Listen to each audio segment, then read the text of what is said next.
Hi everybody, this is Greg Day. I wanted to chat to you about how to get around this mind map. This is from Simple Mind, and this is a mind map created called Mobility, Stability and Motor Control for Rehabilitation, Exercise and Sports Performance. Underneath this parent heading here, this parent bubble, you'll see that if I hover over it, some text pops up. Now to access that text, you go over to the right hand side of the bubble where there's a yellow icon and you click on that, or you click anywhere in the bubble and it brings up a T on the top right corner. When you click on that T, it will bring you some text. You can cancel to get out of that.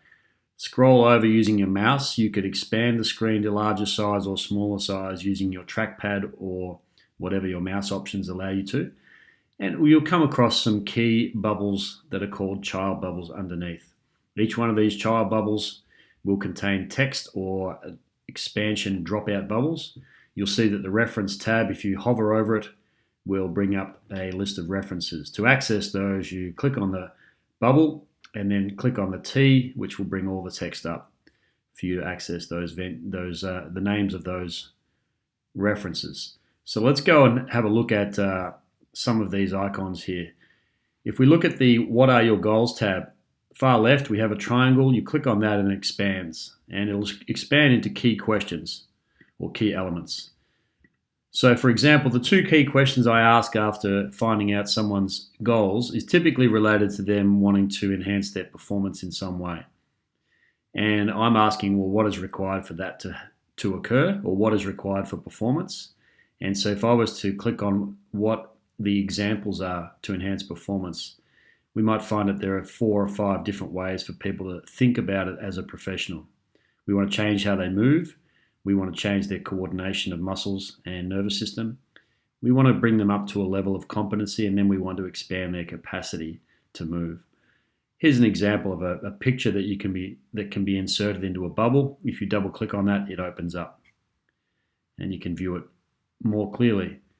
You could shrink that back down again and move on to the next bubble, which can again give you some subtopics like so. We'll go through this during the course. Shrink them down using the triangle icons, move on to the next bubble, and you find areas where there's some text for you to read.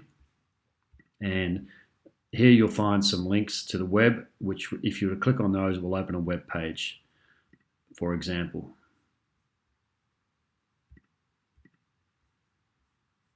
Okay. So then you can reduce those down and minimize what looks like clutter on the screen so that you can specifically just look at where you want to be reading right now. These could be changed in size or expanded. If we went on to the next bubble, you're likely to see some answers to this question: what are the barriers to enhance performance? Those barriers would be one of 4. Each one of these has some text associated, which you can read by expanding. We shrink it back down again. We move on to the next one. This here is a large child topic that includes significant number of links to exercises. Each one of those exercises is organized in a particular way, despite looking like there's a great deal of information unorganized. It's indeed organized. You can segregate them into static, stability and motor control corrective exercises for the trunk, upper quarter and lower quarter. Each one of those is separated into different exercises that may have subtopics as well. Some of these have video links to them, and you can click on that and then watch it in a video. Many of them will have a description like so. It will tell you the purpose of the exercise, the description, such as how to do it. There will be some alternatives, the implications of doing it well, and some common errors and corrections. Where possible, these exercises will have a video link to them, and some of them will still be on their way as being created. So there are exercises created for trunk, upper quarter, lower quarter, for static stability as well as for dynamic stability. There are linking exercises also that connect the trunk, lower quarter and upper quarter together. So what looks like a very expansive child mind map section is indeed broken up into 4 main areas.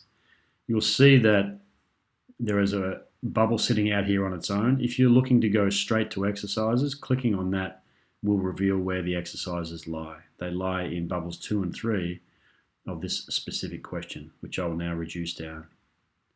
Here's a bonus topic about in-season management of mobility and stability for performance, some practical tips. And you may also see that there is a bubble here that links to another mind map. This icon here, if you were to click on it, could take you to another mind map stored on your laptop. Because this particular mind map is linked on my MacBook, if I was to click on it, it brings up a second mind map about mobility drills. I'm going to go ahead and remove that right now, because when I send this to you, if you were to click on that icon, it's going to search for the mind map on your MacBook or your Windows computer, even though that's not where it's stored. So if I go ahead and remove that, you can later on, when you receive the key mobility drills mind map, click on that, link to mind map, and then go looking for the mind map that you wanted to link to it, just selecting it like so.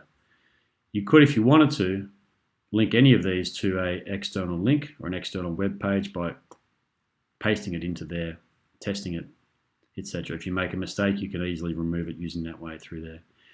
Anytime you find a picture that relates to the topic that you're reading about, you can add a picture, embed it to that particular bubble, etc. Lots of options for you, and the idea is that it reduces the information into an organizable, bite-sized section. I hope that makes some sense, and we'll see you at the course.